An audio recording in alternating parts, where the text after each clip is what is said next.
What up, Hyperchange? Welcome to another episode. Today we're going to talk about leveraging existing US manufacturing plants to build medical equipment for this crisis. I'm going to call it the Illness 19 crisis because I don't want to get demonetized, but we've recently got news this week that both General Motors and Ford were studying whether their auto factories could be used to make medical supplies in the Illness 19 fight. GM said that it would not be retooling or changing the equipment it uses to build vehicles, but it may have extra space. As America's largest producer of vehicles and top employer of auto workers, Ford stands ready to help the administration any way we can, including the possibility of producing ventilators and other equipment. So in the meantime, while GM and Ford are saying, look, we're going to look into it, we might want to help, of course, Elon Musk can't help himself to get involved. So he starts tweeting, I believe this was last night about, or a couple nights ago, about, his thoughts on coronavirus, basically saying that he thinks the danger of the panic far exceeds the danger of the actual virus. Whether you agree or not, it's a hot take. I'll let you decide that for yourself. But then someone replies saying, please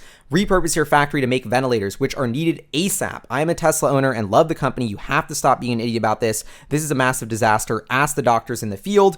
Elon replies saying, we will make ventilators if there is a shortage. And then cue in Nate Silver, who basically steps it up one level. And this is actually 14 hours ago as I'm recording this, and says, there's a shortage now. How many ventilators are you making, Elon Musk? Quoting his tweet, Elon Musk replies, Tesla makes cars with sophisticated HVAC systems. SpaceX makes aircraft with life support systems. Ventilators are not difficult, but cannot be produced instantly. Which hospitals have these shortages you speak of as of now?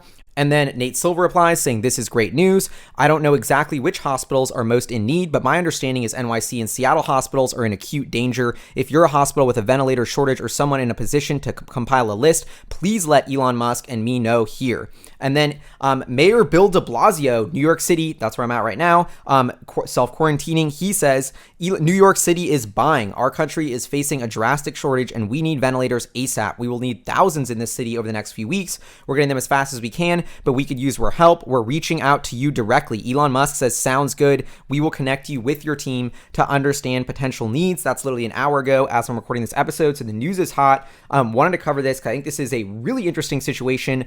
As we've been getting news and reports from Tesla that their factory will indeed be operating, but at a much lower capacity. It sounds like about a fourth of the workforce will go into the Tesla's factory in Fremont, California, and still keep it going to try and at least keep some level of activity and our output of cars there. So they do have, there is some life going on at Tesla's factories, unlike GM and Ford, who have totally shut down their factories in response to this. Additionally, in China, Tesla already went through getting its Gigafactory Shanghai basically shut down, then, at low levels of operation while there was still this threat of Illness 19, and eventually got it off the ground and was able to get the factory now, which is supposedly producing more cars than it ever was before the crisis, back up and running. So Tesla is quietly building expertise at being able to run factories amidst all this turmoil and sort of new normal, which I'm assuming includes a lot more distancing, a lot more hygiene, a lot more cleaning, a lot more just being careful generally about the potential spread of any illness. And so in the meantime, this idea that they could use their capacity to actually make ventilators, and I think this Elon Musk tweet is telling, Tesla makes cars with sophisticated HVAC systems. Even on the Joe Rogan podcast, he basically spitballed the idea of a Tesla AC, which I made a whole Moonshot Monday video about. So Tesla actually started their work on HVAC and AC systems with the OG Roadster when they had to reinvent all of that because it was electric. That's a little fun fact. But so Tesla makes cars with sophisticated HVAC systems. SpaceX makes spacecraft with life support systems.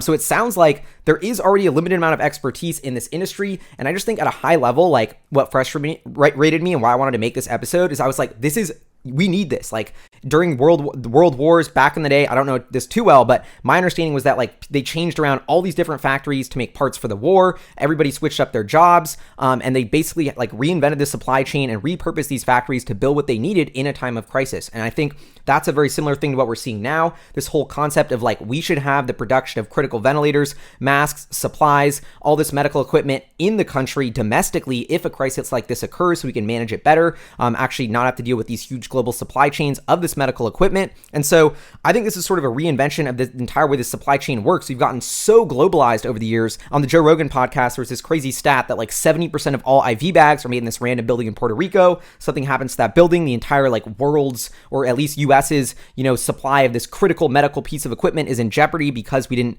correctly position the manufacturing locations. So anyway, I'm getting off to a tangent, but I think this is a super good thing. And I've been seeing all this like hate on Twitter about like, oh my God, this is like when Elon tried to get involved involved in the Thai diver rescue mission with the submarine from SpaceX, and like people hating on him, being like, stay out of it, dude, we don't need your help. Like, I think that is, it just pisses me off and is super frustrating. It's like, which other CEO is actually going to Twitter being like, I have a huge factory, I want to help, I want to get us through this. If we can make ventilators, if you need them, tell me which city, and I'm going to try and help you get those ventilators to them and make them and just help for this crisis. Literally donating really precious resources in a time of crisis to help the US medical infrastructure right now, which is desperately needing it. It's helping all of us. Like, how is this not a good thing?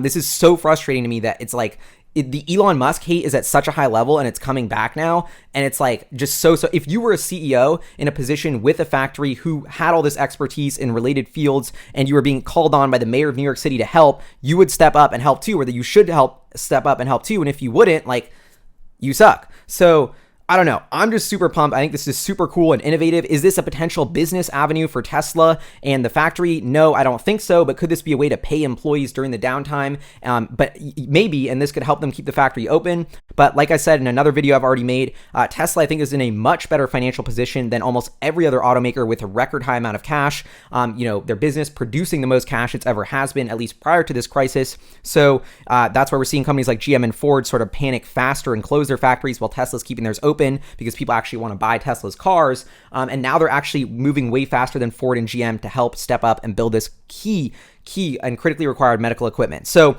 really interesting stuff. Going to watch to see how this unfolds. At a high level, this reinvention of factory resources and repurposing to make new different supplies that we need from an economic level is just a really interesting case study that's going on, and just how we deal with these global crises. So hope everyone's staying safe out there. Would love to know what you think in the comments below. Is Tesla actually going to be making ventilators, maybe masks or anything like that? Like, is this actually going to happen? Please let me know what you think in the comments below. This is Hyperchange. Huge shout out to our Patreon supporters, producers, fun in the channel. See y'all next time.